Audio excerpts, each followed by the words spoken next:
बच्चों आइए प्रश्न को देखते हैं। प्रश्न दिया गया में x के सापेक्ष अवकलन ज्ञात कीजिए। हमें दे रखा है x प्लस में 1 बटे में x और पूरे की घात x प्लस में x की घात 1 प्लस में 1 बटे में x। बच्चों इस प्रश्न की जो हमारी मुख्य अवधारणा वो क्या बनती है? मुख्य अवधारणा। हम जानते हैं बच्चों जब हम अवकलन करते हैं u और v का, u इंटू v का जब हम अवकलन करते हैं x के सापेक्ष में, तो इसका हमारा सूत्र क्या होता है? इसका हमारा सूत्र होता है अवकलन करने का u ऐसे कैसे, अवकलन होता है v का, फिर प्लस में v ऐसे कैसे, फिर क्या होता है? अवकलन होता है u का। अब ये देखो हमें क्या बोला है प्रश्न में, हमें x के सापेक्ष में क्या करना है? अवकलन करना है। किसका करना है? हम इसको y के बराबर मान लेते हैं। y बराबर x प्लस में 1 बटे में x और इसकी घात x, फिर प्लस में x की घात 1 प्लस में 1 बटे में x। हम इसको मान लेते हैं ये हमारा y1 है और इसको मान लेते हैं y2। ये y के बराबर है। हमें क्या करना है? x के सापेक्ष में अवकलन करना है ना। तो जब हम इसका अवकलन करेंगे तो यहाँ से कितना आ जाएगा? अवकलन करने के बाद यहाँ से आ जाएगा dy बटे में dx बराबर dy1 बटे में dx, फिर प्लस में dy2 बटे में dx। हम क्या करेंगे? dy1 बटे में dx का मान निकालेंगे और dy2 बटे में dx का मान ज्ञात करेंगे। फिर हम यहाँ पे लगा देंगे। इस समीकरण का नाम रख देते हैं, हमारा समीकरण नंबर 1 है। सबसे पहले हम क्या करेंगे? y1 बराबर हमने कितना माना है? y1 हमने x प्लस में 1 बटे में x और इस पूरे की घात x को क्या माना? y1। तो यहाँ से हम क्या करेंगे? dy1 बटे में dx का मान निकालेंगे। अभी देखो y1 बराबर कितना माना हमने? x प्लस में 1 बटे में x और इसकी घात x। हम क्या करेंगे? दोनों तरफ log कर देंगे। जब हम दोनों तरफ log करेंगे तो यहाँ पे क्या आ जाएगा? log y1 बराबर log x प्लस में 1 बटे में x और इसकी घात x। हम जानते हैं बच्चों जब हमारे पास log m की घात n होता है तो ये बराबर क्या होता है? ये बराबर होता है जो हमारी घात होती है वो आगे आ जाती है और क्या हो जाता है? log m। अब ये देखो यहाँ पे भी हमारी घात क्या है? x है तो ये आगे आ जाएगी। यहाँ से कितना आ जाएगा? यहाँ से आ जाएगा log x प्लस में 1 बटे में x और ये बराबर क्या है? log y1 के। अब हम क्या करेंगे? x के सापेक्ष में अवकलन कर देंगे। जब हम x के सापेक्ष में अवकलन करेंगे तो यहाँ से कितना आ जाएगा? यहाँ से आ जाएगा 1 बटे में y1 गुणा में dy1 बटे में dx बराबर। अब ये देखो ये हमारा क्या है? u और ये क्या है? v। हम जानते हैं जब हम अवकलन करते हैं u ऐसे कैसे, v का अवकलन, फिर प्लस में v ऐसे कैसे, u का अवकलन। तो यहाँ से कितना आ जाएगा? अवकलन करने के बाद पहले u ऐसे कैसे, इसका मतलब x तो ऐसे कैसे, अवकलन करेंगे v का तो यहाँ से कितना आ जाएगा? यहाँ से आ जाएगा 1 बटे में x प्लस में 1 बटे में x, फिर गुणा में इसका करेंगे तो यहाँ से कितना आ जाएगा? यहाँ से आ जाएगा 1 माइनस में 1 बटे में x है ना। अब ये देखो हम क्या कर रहे हैं यहाँ पे, जैसे 1 बटे में x है, जब हम इसका अवकलन करते हैं तो यहाँ पे क्या आएगा? x की घात -1 को ऊपर ले जाते हैं। हम जानते हैं जब हम अवकलन करते हैं तो जितनी हमारी घात होती है वो आगे आ जाती है और उसमें एक घात कम हो जाती है, मतलब -2। यहाँ से क्या आ गया? -1 बटे में x की घात 2। और ऐसे ये देखो जब हम अवकलन करेंगे x की घात 1 का तो क्या होता है? घात आगे आ जाती है, मतलब 1 गुणा में x की घात 1 माइनस 1 बराबर क्या आ गया? 1 गुणा में x की घात 0। और हम जानते हैं कि x की घात 0 बराबर क्या होता है? 1 की। तो यहाँ से क्या आ गया? 1 माइनस में 1 बटे में x की घात 2, फिर प्लस में। अब हम क्या करेंगे? v को ऐसे कैसे रखेंगे और u का अवकलन कर देंगे। तो यहाँ पे क्या आ जाएगा?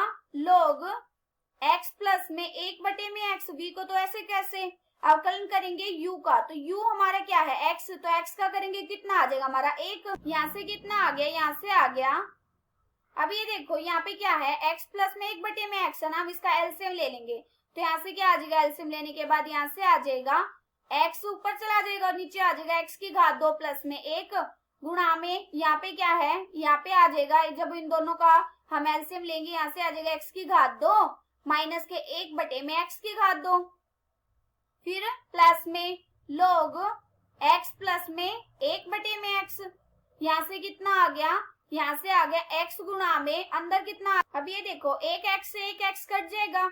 यहाँ से आ गया x की घात 2 माइनस के 1 बटे में x की घात 2 प्लस में 1 और नीचे कितना? गुणा में x, फिर प्लस में log x प्लस में 1/x, यहाँ से कितना आ गया, अब ये देखो x से x कट जाएगा, यहाँ से कितना आ गया, यहाँ पे 1/y है ना, हम इसको दूसरी तरफ ले आएंगे, ये भाग में है तो दूसरी तरफ आएगा तो ये गुणा में हो जाएगा, यहाँ से आ जाएगा dy1/dx बराबर y1 गुणा में x की घात 2 माइनस के 1/x की घात 2 प्लस में 1, फिर प्लस में log, ये पूरे के साथ गुणा में होएगा ना, log x प्लस में 1/x। अब हम क्या करेंगे, यहाँ पे y1 का मान रख देंगे, हमने क्या माना है y1 को, y1 बराबर माना है x प्लस में 1/x और इसकी घात x, तो यहाँ पे रखने के बाद कितना आ जाएगा dy1/dx बराबर x प्लस में 1/x और इस पूरे की घात x, और गुणा में क्या है x की घात 2 माइनस के 1/x की घात 2 प्लस में 1, फिर प्लस में log x प्लस में 1/x। इस समीकरण का नाम रख देते हैं, हमारा समीकरण नंबर 2 है। हमारा dy1/dx ज्ञात हो गया। अब हम क्या करेंगे, dy2/dx का मान ज्ञात करेंगे। अब हम क्या करेंगे, y2 बराबर हमने क्या माना है x की घात x 1 प्लस में 1/x। हम क्या करेंगे, यहाँ पे भी दोनों तरफ log कर देंगे। जब हम दोनों तरफ log करेंगे तो यहाँ से क्या आ जाएगा, log y2 बराबर log x की घात 1 प्लस में 1/x। और हम जानते हैं जब हमारे पास log m की घात n होता है तो क्या होता है, हमारी घात आगे आ जाती है।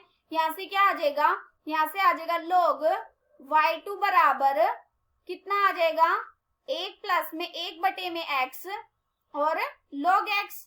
अब हम क्या करेंगे, इसका x के सापेक्ष में अवकलन कर देंगे। जब हम इसका x के सापेक्ष में अवकलन करेंगे तो यहाँ से कितना आ जाएगा, यहाँ से आ जाएगा 1/y2 गुणा में dy2/dx बराबर, ये देखो ये u है ये v है, हम u इंटू v का जानते हैं। जब हम अवकलन करते हैं u इंटू v का, u ऐसे कैसे v का अवकलन, फिर प्लस में v ऐसे कैसे u का अवकलन, तो यहाँ से कितना आ जाएगा, पहले u ऐसे कैसे, इसका मतलब 1 प्लस में 1/x, तो ऐसे कैसे हम अवकलन करेंगे v का, तो यहाँ से क्या आ जाएगा, यहाँ से आ जाएगा 1/x गुणा में 1, फिर प्लस में। अब हम क्या करेंगे, v को ऐसे कैसे रखेंगे, मतलब log x को तो ऐसे कैसे रखेंगे, फिर हम अवकलन करेंगे u का अवकलन करेंगे तो यहाँ से कितना आ जाएगा, 1 का तो क्या बनेगा 0, फिर प्लस में 1/x है तो यहाँ से क्या आ जाएगा, यहाँ से आ जाएगा -1/x की घात 2।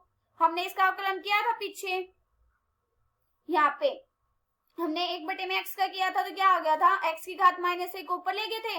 अब हम जानते हैं जितनी हमारी घात होती है वो आगे आ जाती है और उसकी एक घात कम हो जाती है, तो -1/x की घात 2 आ गया था। यहाँ पे कितना आ गया, -1/x की घात 2, यहाँ से कितना आ जाएगा, यहाँ से आ जाएगा 1/y2 गुणा में dy2/dx बराबर, यहाँ पे जब इन दोनों का एलसीएम लेंगे तो x प्लस में 1/, नीचे x और x क्या हो जाएगा गुणा, तो x की घात 2, फिर माइनस के, यहाँ पे कितना आ जाएगा, यहाँ पे आ जाएगा 1/x की घात 2 गुणा में log x। अब ये देखो 1/y2 है ना, हाँ यहाँ पे हमारा क्या भाग में दूसरी तरफ लाएंगे तो गुणा में हो जाएगा, तो यहाँ से क्या आ जाएगा dy2/dx बराबर y2 गुणा में, यहाँ पे क्या आ जाएगा x प्लस में 1/x की घात 2 माइनस के 1/x की घात 2 गुणा में log x। अब हम क्या करेंगे, यहाँ पे इन दोनों से है ना हम x को वेनिस्ट ले लेंगे और y2 का मान रख देंगे, तो यहाँ से कितना आ जाएगा, यहाँ से आ जाएगा dy2/dx बराबर, y का मान क्या था, x की घात 1 प्लस में 1/x थी, और नीचे से जब हम दोनों में से x को वेनिस्ट लेंगे तो नीचे कितना आ जाएगा x और अंदर कितना आ जाएगा, दोनों के नीचे 1 बचेगा, मतलब यहाँ पे कितना आ जाएगा, यहाँ पे आ जाएगा 1 प्लस में 1/x, फिर माइनस के log x गुणा बटे में x। मैंने ये कैसे लिखा है, यहाँ पे गुणा नहीं किया, ये क्या था 1 प्लस में 1/x था ना, यहाँ पे गुणा में 1/x था, इन दोनों के आपस में गुणा कर दी थी, लेकिन जो ये वाला x है ये मैंने बाहर रख लिया, तो 1 प्लस में 1/x बच गया जो हमने अंदर रख दिया। अभी देखो यहाँ पे हम जानते हैं कितना आ जाएगा dy2/dx बराबर, अब ये देखो x की घात 1 गुणा में x की घात 1/x, फिर बटे में x गुणा में 1 प्लस में 1/x माइनस के log x बटे में x। अभी देखो एक्स से एक्स कट जाएगा, यहाँ से क्या आ गया dy2 बटे में dx बराबर क्या आ गया, ये बराबर आ गया x की घात 1 बटे में x और अंदर गुणा में 1 प्लस में 1 बटे में x माइनस के log x बटे में x की घात 2। इसका नाम रख देते हैं, हमारा समीकरण नंबर 3 है। अब हम क्या करेंगे, समीकरण नंबर 2 और समीकरण नंबर 3 का मान समीकरण नंबर 1 में रख देंगे। तो यहाँ से कितना आ जाएगा, जब हम समीकरण नंबर 1 में रखेंगे, यहाँ से आ जाएगा dy2 बटे में dx बराबर dy1 बटे में dx का मान, मतलब समीकरण नंबर 2। तो यहाँ से आ जाएगा x प्लस में 1 बटे में x और इसकी घात x और अंदर गुणा में x की घात 2 माइनस के 1 बटे में x की घात 2 प्लस के 1 फिर प्लस के log x प्लस में 1 बटे में x। और अब हम क्या करेंगे, यहाँ पे समीकरण नंबर 3 का मान रख देंगे। तो प्लस के x की घात 1 बटे में x और अंदर गुणा में 1 प्लस में 1 बटे में x फिर माइनस के log x बटे में x।